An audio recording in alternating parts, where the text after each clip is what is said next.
अस्सलाम वालेकुम दोस्तों, कैसे हैं आप सब। मैं ज़बीना फ़याज़ एक बार फिर आपके साथ। तो मैं शुरू कर रही हूँ तवाफ़ पार्ट 16। उसके ऐसे भागने पर शहरोज़ को एक बार फिर उसकी दिमागी हालत पर शक हुआ था, पर अपने दांतों का सोच कर वो खामोश हो गया और अंदर वार्ड में चला गया।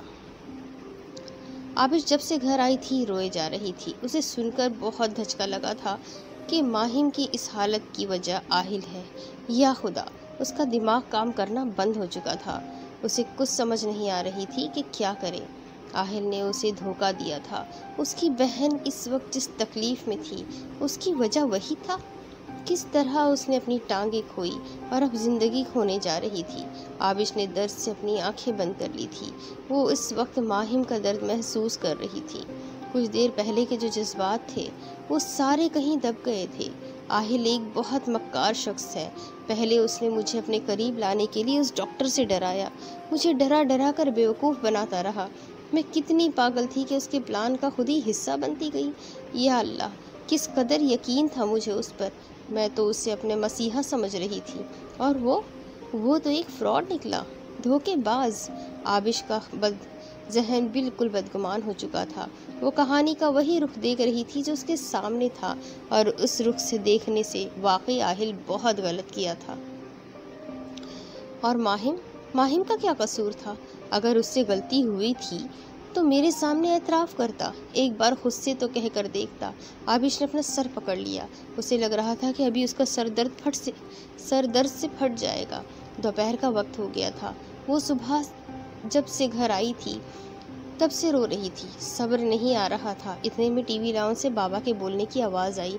वो घर आ गए थे। फौरन उसके जहन में ख्याल आया, आहिर से बदला लेने का ख्याल। वो माहिम का दर्द, माहिम की तकलीफ़ माफ़ नहीं कर सकती थी। अगर वो माफ़ कर दे तो ज़िंदगी भर वो माहिम का सामना कैसे करेगी और क़यामत के दिन अल्लाह के सामने कैसे खड़ी होगी। आबिश के खौफ से रोंगटे खड़े हो गए। वो उठी और जाकर वज़ू किया, फिर बाहर टीवी लाउंज में आ गई जहाँ मामा बाबा बैठे हुए थे। उनके पास जाते हुए एक एहसास ने रोका था, जैसे जिस्म का कोई हिस्सा इस फैसले के ख़िलाफ़ हो और मना कर रहा हो।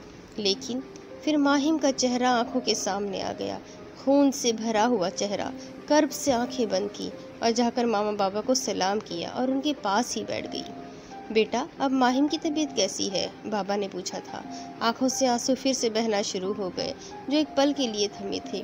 बाबा, वो ठीक नहीं है, उसे होश नहीं आ रहा।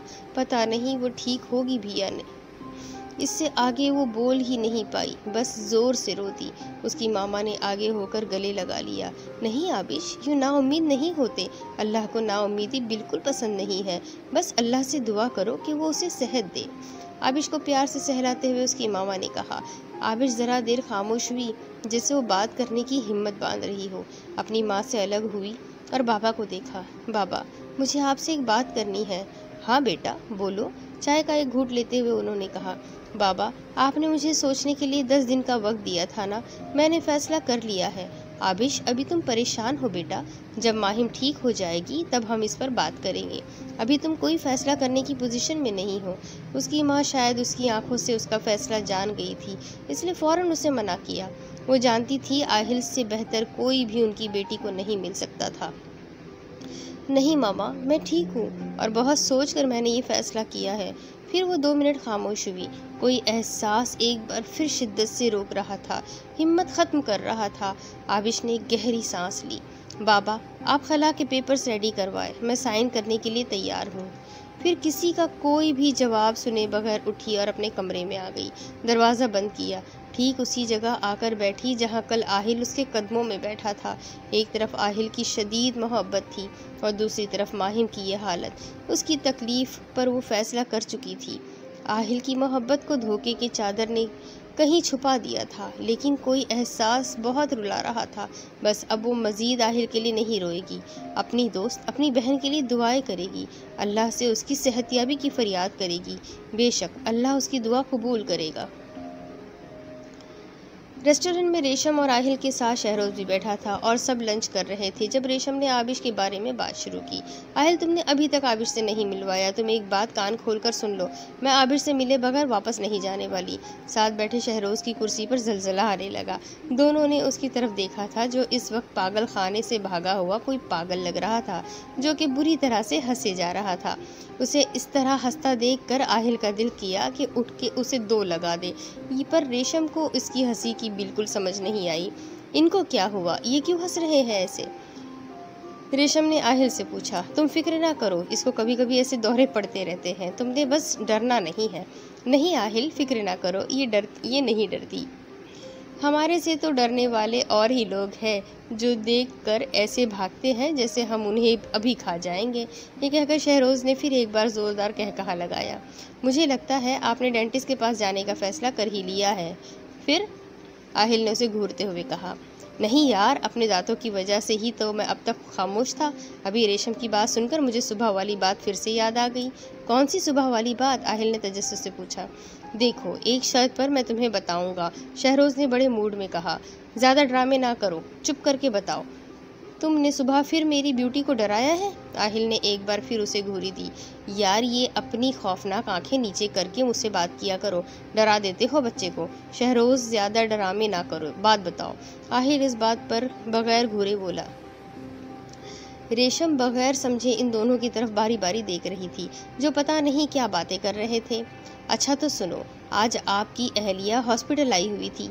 मेरी नज़र पड़ी तो सोचा कि ये फिर मुझे देखकर भाग ना जाए। मैं उन्हें बता देता हूँ कि मैं एक जीता जागता इंसान हूँ, कोई भूत नहीं।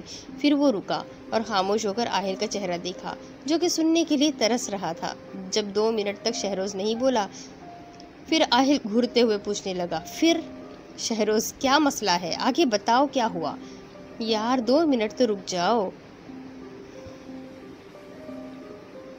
सस्पेंस क्रिएट करने में ज़रा मज़ा आता है। तुम्हारे ये दांत भी मैं रुक रुक कर तोड़ूंगा ताकि सस्पेंस क्रिएट हो सके। आहिल ने उसी के लहजे में जवाब दिया। अच्छा अच्छा, बता रहा हूँ, हाथ धोकर मेरे दांतों के पीछे पड़ गए हो। अच्छा तो सुनो, मैंने उन्हें रोका, कहा कि आप डरे नहीं, मैं एक इंसान हूँ, आहिल का दोस्त हूँ, तुम्हारा दोस्त हूँ। जब कहा तो वो रोने लग गई। उससे मुझे पता चला तुम्हारी पोजीशन उनकी नज़र में मेरे से भी ज़्यादा बुरी है। फिर मैंने अपनी पोजीशन अच्छी करने का सोचा। मैंने कहा मैं आपको इसलिए घूर रहा था क्योंकि पहले आपको अच्छी लड़की नहीं समझता था। आहिल के सामने कैरेक्टर लफ्ज़ का इस्तेमाल करने से इज्तनाब किया, क्योंकि मैंने आहिल के साथ आपको रात के वक्त किसी लड़की की गाड़ी में बैठता हुआ देखा था। फिर आहिल को उस रात बहुत गुस्सा आ गया। उसने आपकी गाड़ी को उसी गुस्से में टक्कर भी मार दी थी और मुझे फिर छोड़कर लंदन चला गया था। पता नहीं, मैंने इतना ही कहा था कि उन्होंने हमेशा की तरह अपनी पूरी ताकत लगाकर भागना शुरू कर दिया। हाँ, इस बार बेहतरी हुई है, शुक्र है उन्होंने चीखें नहीं मारी, वरना मेरी इज्जत का तो फालूदा निकल जाना था। आहिल पर ये बातें बम की तरह गिर रही थी। उफ, ये शहरोज ने क्या कर दिया, अनजाने में क्या बता दिया। आहिल से 1 मिनट भी मजीद उधर बैठा नहीं गया। उसे आबिश के पास जाना था, अपनी पोजीशन क्लियर करनी थी, माफ़ी मांगनी थी। इसलिए वो अभी उठा और भागता हुआ रेस्टोरेंट से बाहर निकला। आहिल को ऐसे भागता देखकर शहरोज को उसकी भी दिमागी हालत पर शक हो गया। लगता है एक ही दिन में भाभी ने अपना असर इन पर भी ट्रांसफ़र कर दिया है। या अल्लाह, मेरे दोस्त के दिमाग की हिफाजत करना, आमीन। शहरोज़ ने बाआवाज़ बुलंद ये दुआ मांगी थी। शहरोज़, आपको पता भी है आपने क्या किया है? रेशम, जो सारी बात समझ गई थी, सपाट लहजे में बोली। क्यों, मैंने कुछ गलत कर दिया? रेशम को इतना सपाट देखकर शहरोज़ संजीदा हो गया। गलत नहीं शहरोज़, आपने बहुत गलत कर दिया। आहिल शायद आपको इसके लिए कभी माफ़ ना करे। आपको इल्म भी नहीं है, जब आहिल ने उसकी गाड़ी को टक्कर मारी थी तो वो जाकर माहिम, जो कि आबिश की बहनों जैसी दोस्त है, उसको लगी और फिर कुछ अरसा कोमा में रहने की वजह से उसकी डेथ हो गई। आहिल ने आबिश को ये बात अपने तरीके से एतमाद में लेकर बतानी थी, लेकिन आपने अब पता है क्या किया है? आपने आबिश की नज़रों में आहिल को एक कातिल के साथ साथ एक धोखेबाज भी बना दिया है। अगर आहिल खुद से एतराफ़ जुर्म करता तो शायद वो मान भी जाती, लेकिन ऐसे वो कभी भी आहिल पर एतबार नहीं करेगी। फिर रेशम उठकर खड़ी हो गई। शहरोज़ दुआ करे आबिश आहिल को माफ़ कर दे, वरना जिस तरह आबिश अपनी दोस्त खो चुकी है, आप भी अपना दोस्त खो देंगे। ये कहकर वो नहीं रुकी और बाहर चली गई। अब शहरोज़ पीछे अकेला रह गया था। वो समझ सकता था कि कितना बड़ा गुनाह उससे मजाक में हो गया। आहिल फुल स्पीड में ड्राइविंग करते हुए आबिश के घर आया था और सीधा टीवी लाउंज में पहुंचा था, जहां उसके मामा बाबा बैठे हुए थे। वो दोनों आहिल को देखकर खड़े हो गए थे, जिसकी हालत बहुत उजड़ी हुई लग रही थी। उन दोनों को बगैर कुछ कहे वो आबिश के रूम में जाने लगा। पीछे से अंकल हयात की गरजदार आवाज ने आहिल को रोक दिया। आहिल, यहीं रुक जाओ, एक कदम भी आगे बढ़ाया तो अच्छा नहीं होगा। अंकल, मुझे आबिश से बहुत ज़रूरी बात करनी है, बस 2 मिनट दे दे, आहिल ने बिल्कुल टूटे हुए अंदाज में कहा। जो बात करनी है मुझसे करो, मेरी बेटी से तुम कोई बात नहीं करोगे। उन्होंने बहुत गुस्से में आकर आहिल का गिरेबान पकड़ा था। अंकल प्लीज़, आप इससे बेशक उधर ही बुला दें, मैं उससे बात किए बगैर तो यहाँ से कभी भी नहीं जाऊँगा।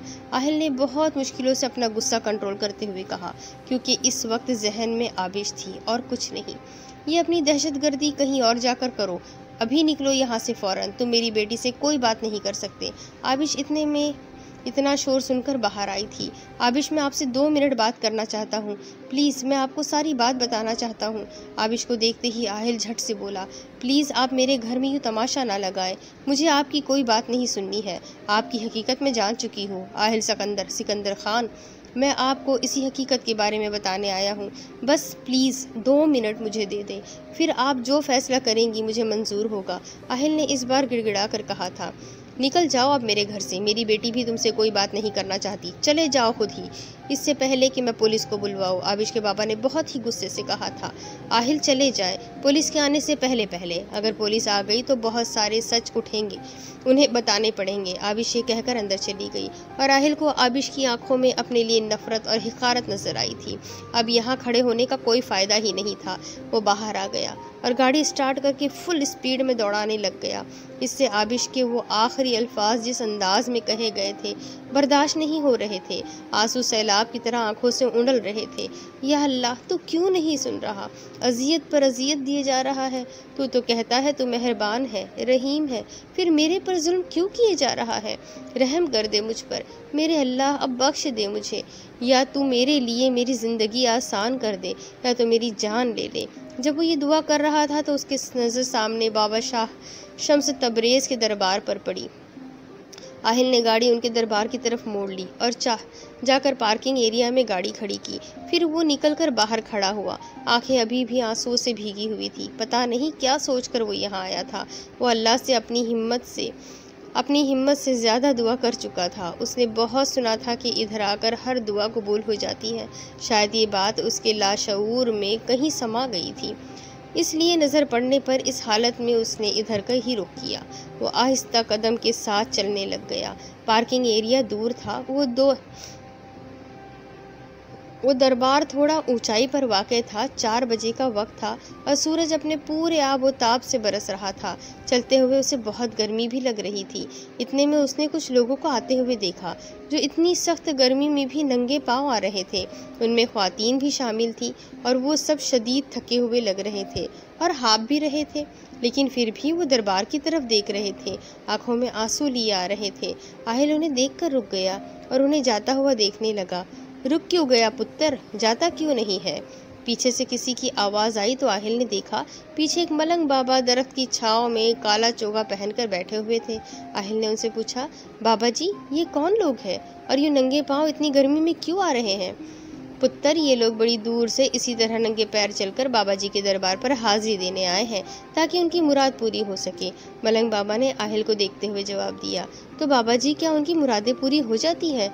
हाँ पुत्र, ये सब यकीन का खेल है। इन लोगों को यकीन है कि वो दरबार पर यूं नंगे पैर आएंगे तो और फिर अल्लाह के वली अल्लाह से उनकी सिफारिश करेंगे तो अल्लाह उनकी दुआएं कबूल कर लेंगे और उनकी दुआएं फिर कबूल भी कर ली जाती है। बाबा जी ने अपनी तस्बीह निकालते हुए कहा, तो बाबा जी, ये लोग घर पर बैठकर भी तो दुआ कर सकते हैं, वही अल्लाह उनकी उधर भी तो दुआ कबूल कर सकता है ना, तो इतनी दूर से यूँ आने की क्या ज़रूरत है? आहिल के जहन में इस चीज़ को लेकर बहुत सवाल थे और वो सारे पूछना चाहता था। पुत्र देख, मैंने तुझे पहले ही कहा है, ये सारा यकीन का खेल है। वो शायद घर में बहुत दुआएं करते हो और उनकी दुआएं कबूल ना हुई हो, क्योंकि उन्हें दुआओं के कबूल होने का कामिल यकीन नहीं है।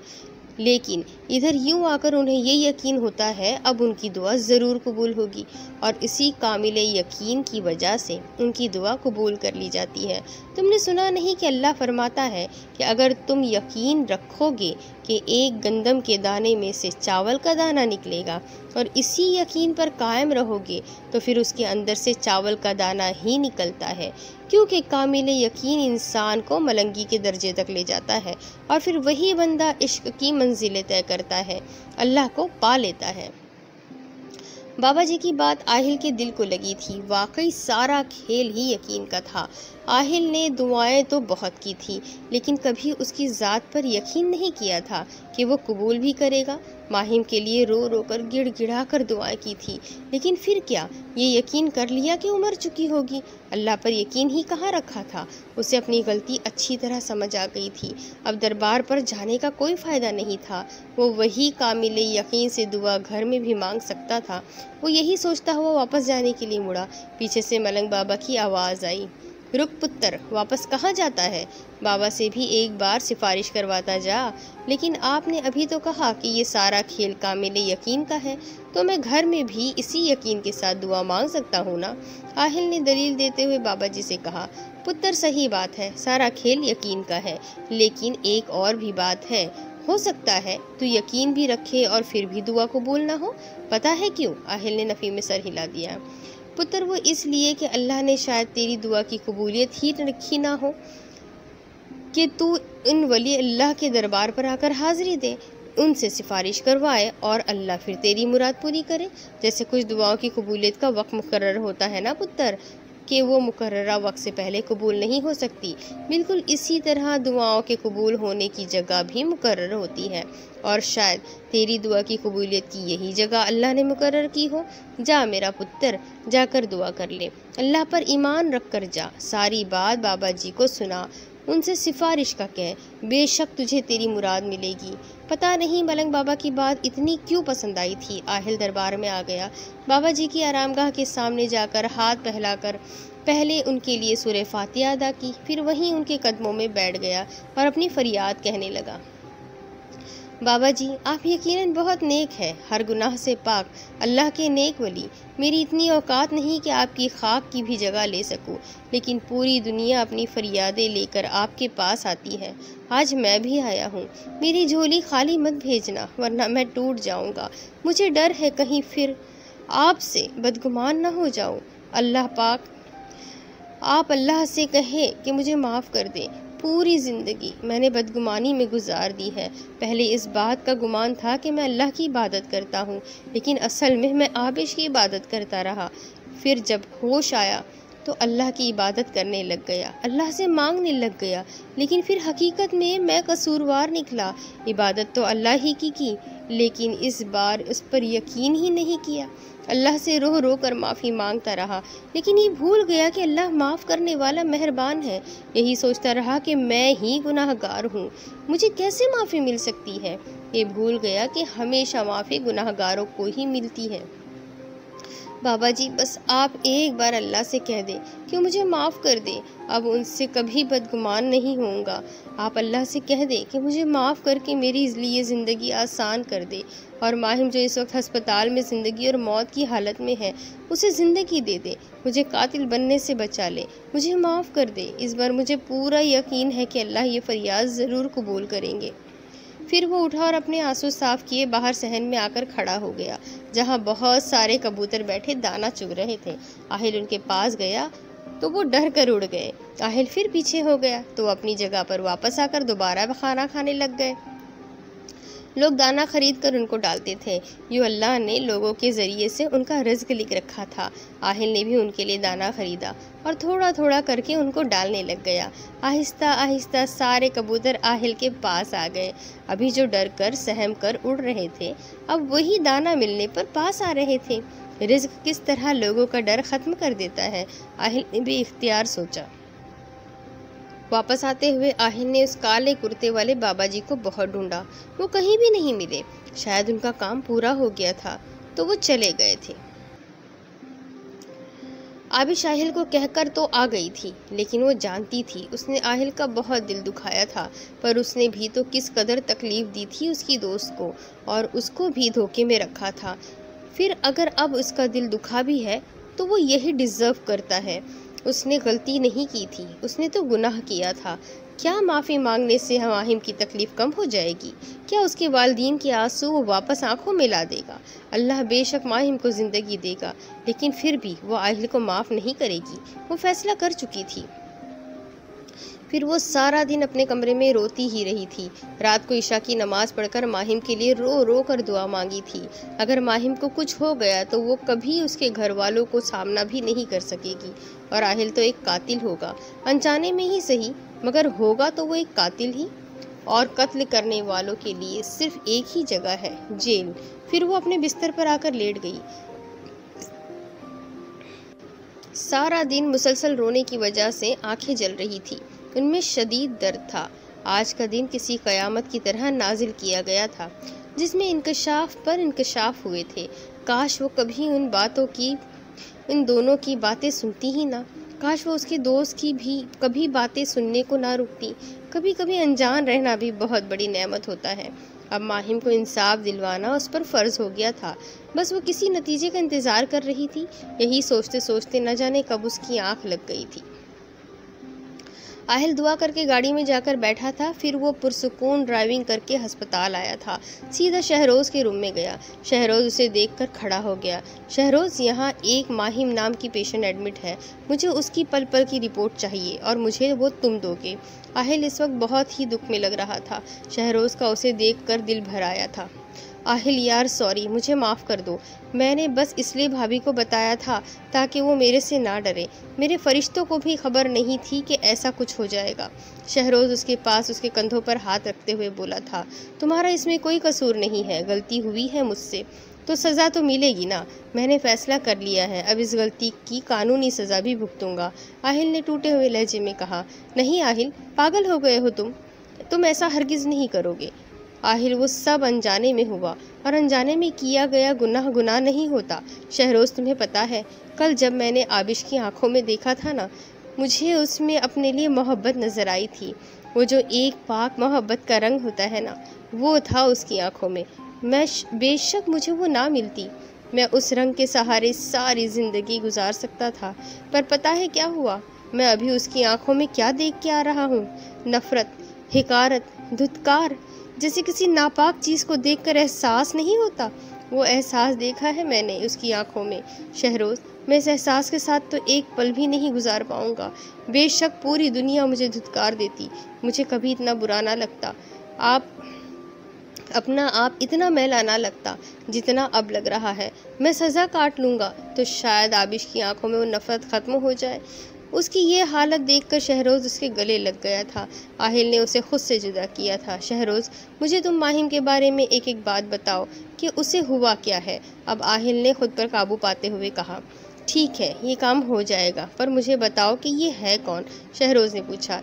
ये वही लड़की है जो हमारी गाड़ी की टक्कर की वजह से ज़ख्मी हुई थी। तो ये क्या अभी ज़िंदा है आहिल? हाँ, अभी ज़िंदा है, और अल्लाह उसे ज़िंदगी देगा, तुम देख लेना। बस तुम इस केस के बारे में मुझे सब कुछ बताओगे। अभी मैं एक ज़रूरी काम से जा रहा हूँ, जब तक मैं आऊँ तब तक तुम इन्फॉर्मेशन ले लेना। आहिल ये कहकर चला गया। अभी उसे सोए हुए कुछ देर ही हुई थी कि किसी की आवाज़ से उसकी आँख खुली। वो आहिल था, जो घुटनों के बल बेड को पकड़े नीचे बैठा हुआ था। आबिश उसे देखकर जल्दी से उठकर बैठी थी। अभी इस क़यामत की रात में और भी कुछ होना बाकी था। अभी उसे सोए हुए कुछ देर ही हुई थी। आबिश बिजली की रफ्तार से उठकर बैठी और बिस्तर से उतरकर बाहर जाने लग गई। आहिल उसके रास्ते में जाकर खड़ा हो गया। आबिश, प्लीज़ एक बार मेरी बात तो सुन ले, प्लीज़, मैं आपकी मिन्नत करता हूँ। आहिल ने उसके सामने हाथ जोड़ दिए।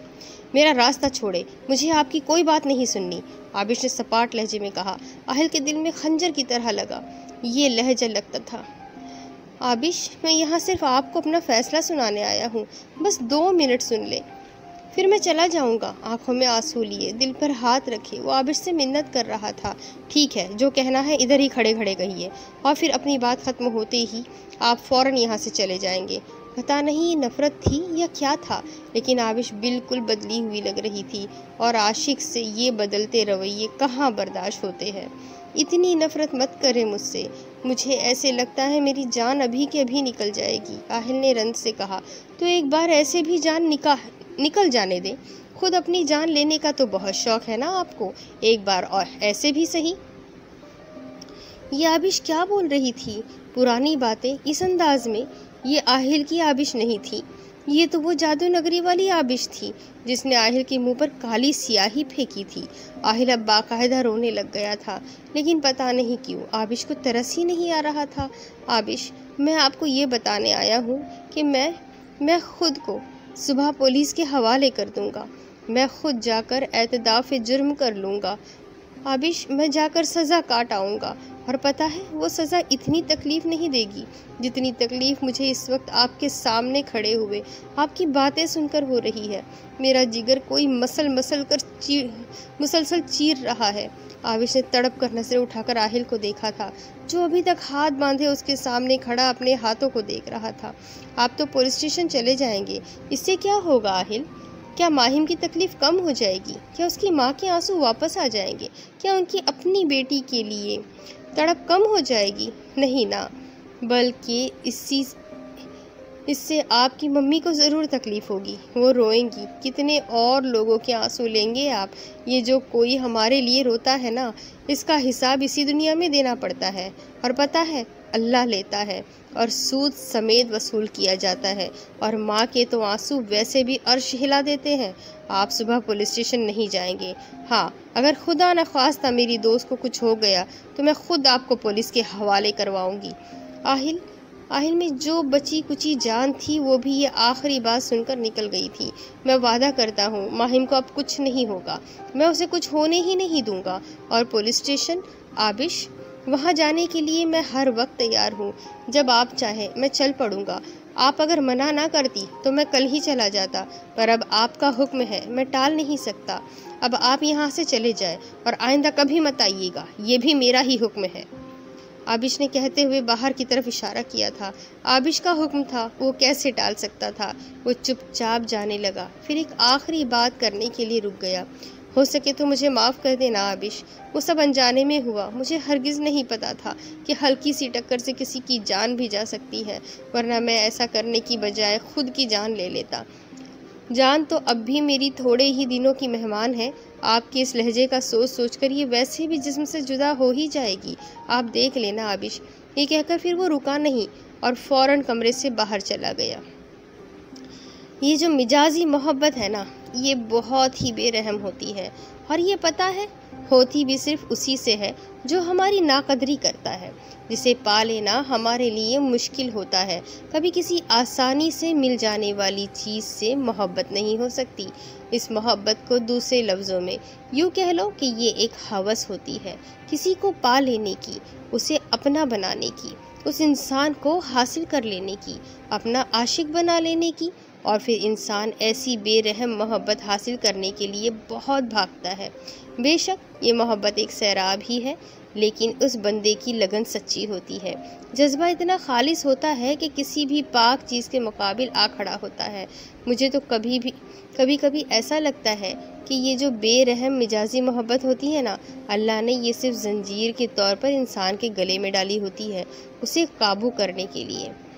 फिर इंसान इस फंदे को अपने लिए और तंग करता चला जाता है, इतना कि उसकी सांस रुकने लग जाती है।